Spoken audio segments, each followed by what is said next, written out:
할렐루야. 하나님의 은혜를 사모하여 온라인으로 예배드리는 성도님과 가정 가운데 하나님의 능력과 권세가 함께 하시기를 간절히 축원합니다. 오늘 본문 마가복음 2장 1절로 12절까지의 말씀 중에 1절 말씀 먼저 함께 읽도록 하겠습니다. 수일 후에 예수께서 다시 가버나움에 들어가시니 집에 계시다는 소문이 들린지라. 여기에 보면 가버나움이라고 하는 지명이 등장합니다. 가버나움은 갈릴리 호수 북서쪽에 있는 마을입니다. 예수님이 가버나움 한 집에 머물고 계시다는 소문이 돌았고 그러자 수많은 사람들이 그 집 주변에 모여들었습니다. 2절도 함께 읽겠습니다. 많은 사람이 모여서 문 앞까지도 들어설 자리가 없게 되었는데 예수께서 그들에게 도를 말씀하시더니 얼마나 많은 사람들이 모였는지 문 앞까지도 들어설 자리가 없었다고 했습니다. 오늘 본문을 읽다 보면 서울 서빙고 온누리교회에서 있었던 경배와 찬양 집회가 떠오릅니다. 80년대 말 한국교회 찬양 집회 붐이 일어났고 그 중심에 온누리교회 찬양 집회가 있었습니다. 매주 목요일 저녁 7시부터 9시까지 2시간 동안 집회가 진행되었었는데 고등학교 때 거의 매주 이 찬양 집회에 참석하곤 했습니다. 그런데 사람들이 하도 많이 몰려 적어도 6시 30분까지는 입장을 해야 했기 때문에 지하철 서빙고역에서 내리면 너나 할 것 없이 교회까지 10분 정도 불이 나게 달리곤 했습니다. 하지만 이러저러한 사정에 의하여서 겨우 예배 시간에 맞춰 도착하는 날에는 1, 2층 한 2, 3천 명 정도 되는 그 큰 예배실에 2층에서도 더 이상 앉을 좌석이 없어서 어떻게 해야 했느냐? 계단에 앉아야 했습니다. 차가운 계단에 2시간 동안 앉아 있어야 했지만 그것마저도 감사해서 목요일마다 그 먼 곳을 찾아가 뜨겁게 하나님을 찬양하곤 했습니다. 그런데 2000년 전에도 마찬가지였습니다. 예수님이 왔다는 소문만으로 그 집에는 사람들이 가득 차 문 앞까지 발 디딜 틈이 없이 빼곡했던 겁니다. 그런데 그날 그 근처에 한 중풍병자가 있었습니다. 그 당시 중풍병은 한생병과 마찬가지로 저주를 받은 병이라고 생각했습니다. 그래서 사람들은 중풍병에 걸린 사람과는 상대를 하려고 하지 않았습니다. 무엇보다 중풍병은 날 때부터 갖고 태어나는 질병이 아니라 나이가 들어서 걸리는 병 아닙니까? 그러다 보니 유대인들은 그 사람이 중죄를 저질렀기 때문에 중풍병에 걸린 거라 믿곤 했습니다. 죄를 많이 지었기 때문에 그 형벌로 중풍병을 얻게 된 것이다 라고 믿었던 것이죠. 그러다 보니 중풍병자는 소가리를 많이 하곤 했습니다. 중풍병에 걸린 이후 자신이 지었던 수많은 죄들을 돌아보며 한탄했습니다. 내가 그때 왜 그랬을까? 그때 나는 왜 그런 일을 저질렀을까? 한편으로는 자신이 이런 병에 걸릴 만큼 악독한 죄를 지었을까라고 하는 의문에 휩싸이기도 했습니다.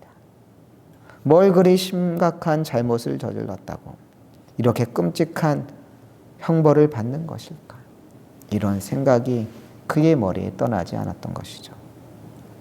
그나마 다행인 점은 오늘 본문 속 중풍병자에게는 4명의 좋은 친구가 있었다는 점입니다. 3절 말씀 함께 읽겠습니다. 사람들이 한 중풍병자를 4사람에게 메워가지고 예수께로 올세. 이 4명의 친구들은 중풍병자를 메고서 예수님께 데리고 왔던 것입니다.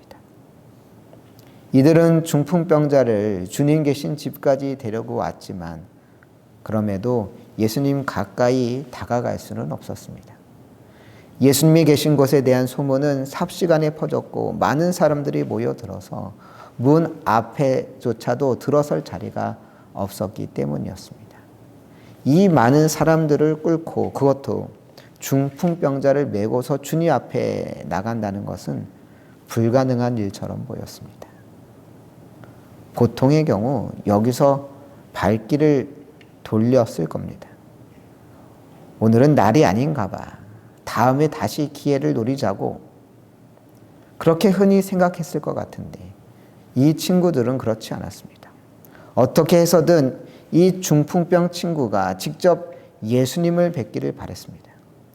그들은 예수님이라면 이 친구의 병을 고쳐주실 거라 확신했던 겁니다. 그들은 얼굴을 맞대고 궁리했습니다. 뭔가 뾰족한 수가 없을까? 그러다가 누군가 외쳤을 겁니다. 그래, 지붕을 뚫고 내리는 거야. 사람들이 아무리 많아봤자 예수님 곁에 있는 거지 머리 위에 있는 게 아니잖아. 우리가 저 집에 지붕을 뚫은 다음 이 친구를 침상에 매달아 줄로 내리자. 오늘 본문의 평행 본문인 누가복음 5장 19절에 이 장면을 이렇게 묘사하고 있습니다.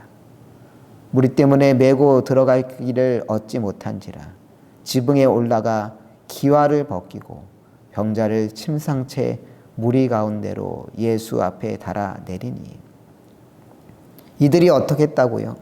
지붕에 올라가 기와를 벗기고 병자를 침상채 내렸다는 겁니다.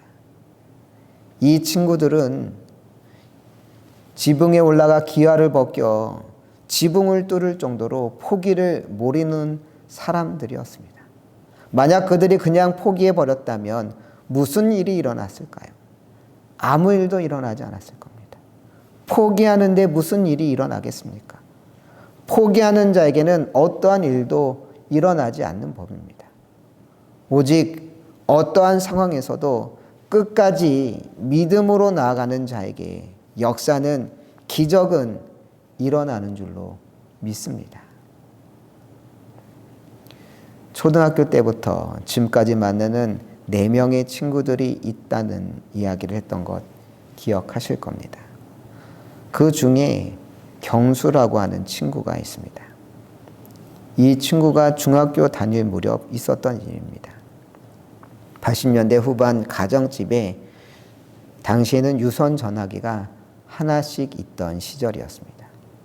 당시 대부분의 전화기가 흰색 아니면 노란색으로 되어 있어 다이얼을 드르륵 돌려서 전화를 걸곤 했습니다. 9번을 끼고서 드르르르르, 4번을 끼고서 드르륵 이렇게 전화했던 것 아마 기억나실 겁니다. 아마 아이들은 전화기에 다이얼이 있다는 게 무슨 이야기인지 전혀 이해를 하지 못할 겁니다. 그런데 어느 날 경수라는 친구가 집에 혼자 있어 친구들에게 전화를 하던 중 갑자기 그 전화기가 고장이 났는지 전화가 안 되더랍니다. 수화기를 들었다 놨다 흔들어 보기도 했지만 신호가 가지 않는 겁니다. 당시 유선 전화기 값이 굉장히 비싸던 때였습니다. 1970년대 후반에는 전화기 한 대에 260만 원까지 했다고 합니다. 당시 서울 시내 50평짜리 집값이 230만 원 정도였던 걸 감안한다면 상상을 초월하는 가격인 것이죠. 물론 80년대 후반 전화기가 그 정도로 비싸지는 않았지만 그래도 지금처럼 아주 저렴한 그런 수준은 아니었던 겁니다. 그렇기 때문에 전화가 안 걸리자 경수라는 친구는 엄청 당황했습니다. 부모님이 아시는 날에는 쫓겨날지도 모른다는 생각까지 들었죠. 이 다급한 상황에서 경수라는 친구는 어떻게 했을까요? 요새 같으면 AS 센터에 바로 전화했겠지만 당시엔 그런 것도 잘 몰랐던 때였기 때문에 경수는 급한 마음에 전화기를 손에 올려놓고 뜨겁게 기도하기 시작했습니다. 한 5분 정도 전화기를 붙잡고 고쳐달라고 열심히 기도한 후 눈을 뜬 후 수화기를 들었습니다. 어떻게 됐을까요? 신호가 들렸을까요? 안 들렸을까요? 안 들렸습니다. 보통 사람은 이게 뭔 미친 짓이야 하면서 그만두었을 텐데 이 경수라는 친구의 믿음은 보통이 아니었습니다. 경수는 다시 한번 전화기에 손을 얹고서 뜨겁게 주여 고쳐주옵소서 하면서 통성으로 기도하기 시작했습니다. 그렇게 기도한 후 눈을 뜨고 수화기를 들었습니다. 어떻게 됐을까요? 수화기 저편에서 뚜뚜뚜뚜 하는 신호가 들리는 겁니다. 이내 경수는 저를 포함한 친구들에게 모두 전화를 해서 이날 어떤 일이 있었는지, 자기가 기도했더니 이런 일이 일어났다고 그러면서 이야기를 들려주었습니다. 저는 이 친구의 이야기를 들으며 분명 하나님께서 응답하셨다고 생각 들었습니다. 물론 앞으로 가전제품 고장나면 무조건 기도해야 한다는 이야기는 아닙니다. 저 역시 가전제품이 고장나면 이젠 AS 센터에 전화부터 합니다. 하지만 지금도 살아계신 하나님은 때때로 이런 특별한 방법을 통해 직접 자신을 드러내시고 계시하시고 응답하시는 겁니다. 무엇보다 경수가 그런 놀라운 경험을 할 수 있었던 것은 무엇 때문이었을까요? 어려운 상황에서 포기하지 않고 기도했기 때문입니다. 내가 뭐하고 있는 거지? 기도한다고 뭐가 달라지겠어? 이런 마음이 있었다면 기도했겠습니까? 하지만 믿음이 있었기에 포기하지 않고 기도했고 그렇게 기도할 때 응답이 있었는 줄로 믿습니다. 기도 응답은 어떤 사람이 받습니까? 포기하지 않고 기도하는 사람이 받습니다. 여러분의 기도 제목은 무엇입니까? 가정이 화목한 것입니까? 돈을 많이 버는 겁니까? 그 무엇이든 좋습니다. 믿고 기도하십시오. 기도할 때 응답이 있습니다. 예수님께서 마가복음 9장 23절에서 말씀하셨습니다. 할 수 있거든이 무슨 말이냐? 믿는 자에게는 능히 하지 못할 일이 없느니라. 내 기도에 응답하실 주님을 믿고 끝까지 기도하여 응답받는 여러분 되시기를 주의 이름으로 축원합니다. 중풍병자 친구를 위해 지붕을 뚫고 병상을 내린 친구들을 보며 예수님은 뭐라고 하셨을까요? 본문 5절 말씀 같이 읽겠습니다. 예수께서 그들의 믿음을 보시고 중풍병자에게 이르시되 작은 자야 내 죄 사함을 받았느니라 하시니. 이 구절을 잘 살펴봐야 합니다. 예수님께서 중풍병자에게 내 죄 사함을 받았느니라고 하셨습니다. 이렇게 말씀하신 것은 사실 죄로부터 용서함을 받아 내 중풍병이 치료되었다는 이야기입니다. 실제로 11절을 보면 일어나 내 상을 가지고 집으로 가라고 직접적으로 말씀하시기도 합니다. 중풍병자는 주님으로 인해 그렇게 치유받았던 것입니다. 그런데 중풍병자가 치유될 수 있었던 가장 핵심적인 이유는 무엇이었을까요? 이게 중요한 겁니다. 5절 말씀에 그 힌트가 있습니다. 5절에 보면 예수님께서 누구의 믿음을 보셨다고 했습니까? 중풍병자의 믿음을 보신 것이 아니라 그들의 믿음을 보셨다고 했습니다. 여기서 그들은 누구입니까? 중풍병자의 친구들인 겁니다. 중풍병자가 나은 것은 중풍병자의 믿음 때문이 아니었던 겁니다. 본문을 보면 중풍병자에게 어떤 마음이 있었는지는 전혀 알 길이 없습니다. 그가 예수님을 믿었는지 예수님께 나아가려고 어떤 열심을 보였는지 알 수 없습니다. 우리가 알 수 있는 것은 그저 그의 친구들의 믿음뿐이었습니다. 친구들은 포기하지 않고 중풍병자를 예수님 앞에 인도하기 위하여 지붕까지 뚫을 정도로 확고한 믿음을 갖고 있었다는 것, 그것만이 우리가 알 수 있는 유일한 단서입니다. 그런데 주님께서는 그 친구들의 믿음을 보고 중풍병자를 향하여 내 죄가 용서받았다 선언하고 계십니다. 친구를 돕고자 했던 그들의 마음은, 그리고 주님에 대한 그들의 마음은 결국 중풍병자를 낫게 했던 것입니다.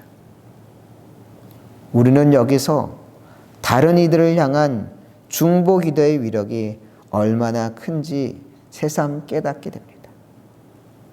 때로 기도의 역사는 믿음이 없는 자에게도 일어납니다. 단지 그를 향해 중보기도해 주는 자들의 믿음만으로 놀라운 역사는 일어나고는 합니다. 우리는 여기서 중보기도의 비밀을 알아야 합니다. 그 당사자에게 설사 믿음이 부족하다 하더라도, 주님을 향한 간절함이 부족하다 하더라도 우리는 그들을 위하여 믿음으로 기도해 주어야 합니다. 우리가 기도할 때 기도해 주는 우리의 믿음만 보시고도 주님께서는 놀라운 역사를 일으켜 주시는 줄로 믿습니다. 2001년 10월 2일 미국의 뉴욕 타임즈에는 매우 이례적인 기사가 났습니다. 어떤 기사였느냐? 중보기도와 임신과의 상관관계에 관한 논문에 대한 기사였습니다. 이 연구를 진행했던 이들은 포천 중문의대 차광렬 학원장과 미국 및 호주의 몇몇 의사들이었습니다. 이 연구팀은 1988년부터 1999년까지 서울 강남 차병원에서 불임 치료 중이던 환자 부부를 두 그룹으로 나누었습니다. 그리고 한 그룹에 속한 이들의 사진을 미국, 캐나다 그리고 호주에서 교회 다니는 성도들에게 전달해 주었습니다. 그리고 이 성도들은 사진의 주인공이 불임으로 인해 어려움을 겪고 있다는 것 외에는 아는 것이 없는 상태에서 그들의 임신 성공을 위하여서 기도했습니다. 한편 불임 치료 중인 다른 그룹에는 그들을 위해 별도의 중보기도팀을 만들지 않고 계속 조사를 진행해 나갔습니다. 그래서 중보기도를 받는 그룹과 전혀 기도를 해주는 사람이 없는 환자 그룹과의 임신 성공률을 비교해 보았습니다. 어떤 결과가 나왔을까요? 효과가 있었을까요? 없었을까요? 놀랍게도 중보기도를 해주는 팀이 있는 그룹의 임신 성공률이 그렇지 않은 그룹에 비하여서 2배 가까이 높았던 겁니다. 놀랍지 않습니까? 당연히 이 연구는 많은 이들의 관심을 끌게 되었습니다. 공동 연구자였던 호주의 로보 박사는 이렇게 말했습니다. 연구 결과가 도저히 있을 수 없는 일처럼 느껴졌기 때문에 이를 발표해야 할지 오랫동안 고민했지만 결국 두 그룹 사이의 임신율 차이는 아주 컸기 때문에 무시할 수 없었다고. 그래서 일단 이 연구 결과를 발표할 수밖에 없었다라고 말했습니다. 전혀 친분 관계도 없이 그것도 수천 킬로미터나 떨어져 있는 이들의 중보 기도가 얼마나 놀라운 역사를 일으켰는지 이 논문은 센세이션을 일으켰고 그게 신문 기사로까지 인용이 되었던 겁니다. 얼마나 귀한 일입니까? 이처럼 우리가 누군가를 위하여 설사 그에 대해 아는 것이 없다 하더라도 중보 기도할 때 놀라운 역사가 일어나는 줄 믿습니다. 그러니 우리는 뭘 해야 합니까? 기도해야 합니다. 우리의 기도가 필요한 자들을 위하여 기도해야 할 줄로 믿습니다. 앞에서 친구 이야기를 잠깐 했었는데 친구 이야기가 나온 김에 좀 더 해보도록 하겠습니다. 초등학교 때부터 만난 친구들은 커서 한 명은 의사가 되었고 두 명은 교사가 되었고 또 한 명은 이렇게 목사가 되었습니다. 몇 명의 친구가 남았습니까? 한 명이 남았죠. 그 한 친구가 문제였습니다. 이 친구는 어렸을 때부터 사장이 되겠다고 말하던 친구였습니다. 그런데 막 30살쯤 되었을 무렵 몸이 계속 안 좋아졌습니다. 몸무게가 10여 킬로 빠지고 기력이 쇠한처럼 그런 사람처럼 보였습니다. 결국 다니던 직장까지 그만두어야 했습니다. 알고 보니 갑상선 기능 한증증이라 판명받았습니다. 갑상선 호르몬이 정상보다 과다 분비되면서 몸의 에너지가 빨리 소모되는 증상을 보이는 질병이 바로 갑상선 기능 항진증이었던 겁니다. 그래도 다행히 1년 정도 쉬면서 치료를 받아 건강은 잘 회복될 수 있었습니다. 문제는 직장이었습니다. 나이는 점점 먹어가지, 경력은 부족하지, 그렇다고 어디 가나 인정받는 학력을 갖고 있는 것은 아니지. 그러다 보니 취업의 문이 점점 좁아갔던 것입니다. 나이가 많이 먹고 나서 갈 수 있는 회사는 생각보다 많지가 않았습니다. 이 친구가 집에서 쉬는 처음 1년 동안은 다들 그러려니 했습니다. 하지만 그 기간이 점점 길어지면서 2년이 되고 3년이 돼가면서 다들 너나 할 것 없이 걱정하기 시작했습니다. 그 무렵 한 달에 한 번 정도 이 5명의 친구들이 모였었지만 괜히 이야기를 함부로 꺼냈다간 그 친구 자존심만 상하게 될 것 같아. 어떻게 돼가냐? 요새 좀 면접 보고 있냐? 이런 이야기를 물어볼 수도 없었습니다. 하지만 계속 지켜보고만 있을 수는 없어 뭐라도 해야 할 것 같아. 평소 집에서 모이던 걸 그날 모임은 교회에서 모이자고 했습니다. 다른 때 같으면 모이자마자 음식 시켜놓고 이런저런 이야기하면서 놀기에 바빴겠지만 그날은 달랐습니다. 함께 모인 친구들은 그 친구에게 이야기했습니다. 그동안 신경 많이 못 써줘서 미안하다. 요새 어떠냐? 힘들지 않냐? 그렇게 이야기를 꺼내자 늘 가벼운 이야기만 하던 그 친구가 누구에게도 못했던 이야기를 혼자 전전긍긍해 하던 이야기를 그날 털어놓기 시작했습니다. 자신이 얼마나 위축되어 있는지 가족들 앞에서조차 죄진 사람 마냥 살아가는 게 너무 힘들다고. 그래도 감사하게 부모님이 잔소리는 안 하시지만 다른 친구들은 저마다 직장에 나가 있는 시간에 혼자 집에 처박혀 있을 때마다 정말 미칠 것 같다고. 그런 때는 인생의 패배자, 루저가 된 것처럼 생각돼요. 너무 심한 자괴감에 빠져 있다고. 내 인생 이러다 정말 아무 일도 못하고 끝나버리는 건 아닌지 너무 두렵다고 이야기하더군요. 그 이야기를 듣고 있자니 가슴이 너무 아파 그냥 있을 수 없었습니다. 그래서 다 같이 무릎을 꿇고 그 친구를 위해 함께 기도하자고 했습니다. 위축되고 자괴감에 빠져있는 친구를 위하여 함께 눈물을 흘리며 뜨겁게 기도했습니다. 그렇게 한참을 기도했더니 서로 기쁜 얼굴이 되었습니다. 그 친구의 얼굴에서도 오랜만에 평안을 찾아볼 수 있었습니다. 그렇게 기도하고 헤어진 후에 일주일 뒤에 그 친구로부터 전화가 왔습니다. 갑작스레 자기가 한 회사에 면접 보게 되었는데 기도해 달라고 하더군요. 면접 보러 오라는 곳이 있다는 것만으로도 우리들은 너무나 기뻤고 또 한 번 그 친구를 위해서 함께 기도했습니다. 그리고 놀랍게도 그 친구는 면접 후 그 회사에 합격하여서 직장을 바로 다니게 되었고 이후 결혼하여 아들 둘에 늦둥이 딸을 낳아 열심히 잘 살고 있습니다.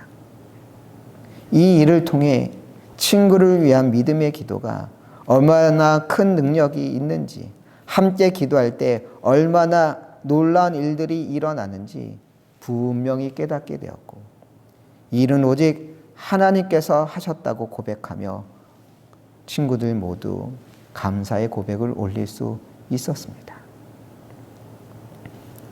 여러분, 주변에 중보기도가 필요한 이들이 있습니까? 우리는 믿음 없는 남편을 위하여, 믿음 없는 아내를 위하여, 믿음 없는 자녀를 위하여 기도해 주어야 합니다. 또한 경제적인 어려움에 처한 친구들을 위하여 기도해 주어야 합니다. 입시와 취업 때문에 힘쓰고 있는 자녀를 위하여 기도해 주어야 합니다. 육신의 질병으로 인하여 하루하루 고통과 아픔을 겪고 있는 환우들을 위하여 기도해 주어야 합니다. 설사 그들이 믿음이 없을지라도 우리가 전심으로 그들을 위해 기도할 때 주님께서는 우리의 믿음을 모시고 분명 역사를 허락하실 줄로 믿습니다. 기도하는 자만이 응답받는다는 것을 깨닫고 나의 기도가 필요한 자들을 위하여 날마다 더욱더 힘써 저들을 위하여 기도해 줄 수 있는 여러분들 되시길 간절히 축원합니다.